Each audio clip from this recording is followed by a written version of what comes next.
Good morning ulit mga kamaster, magandang tanghali na. At andito na tayo sa bahay namin.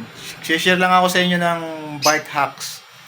At gumawa ako ng sabitan ng aking bisikleta dahil itong bahay natin hindi naman malaki at maliit lang. May pwesto natin ng maayos itong bisikleta natin.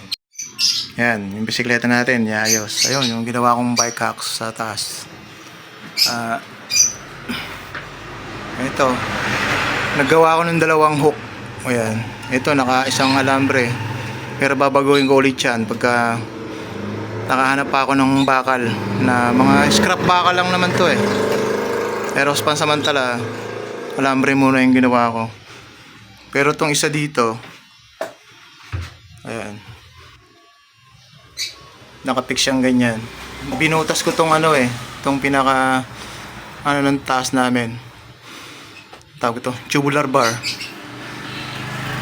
Ayan, saka sinabit ko ito. Ayan. Papakita ko sa inyo mamaya pag nakasabit na yung bike ko. So ayan mga kamaster, naisabit ko na yung kabiyak, yung kabilang gulong, yung unahan. Tapos ito namang hulihan, yun naman yung sasabit natin doon. Okay, let's go.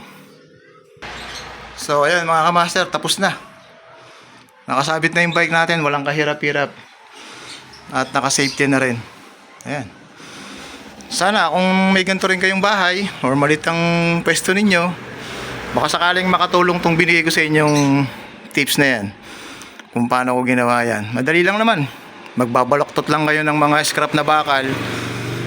Tapos yung bakal lalagyan ninyo ng hose para hindi magagasgas yung ating rim. Or kung wala kayong hose, talian nyo siya ng tawag dito, interior, yung goma.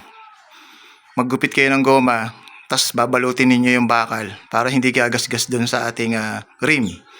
Okay, ayan po yung bike hacks natin. Sana nakatulong mga kamaster.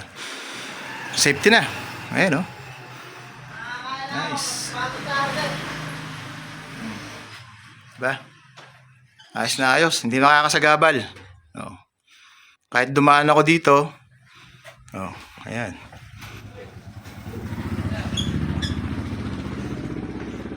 Safety. Diba mga kamaster?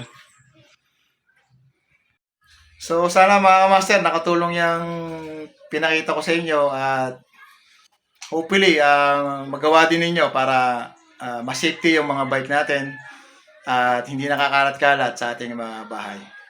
Okay? Peace out mga kamaster. Safe ride and God bless everyone.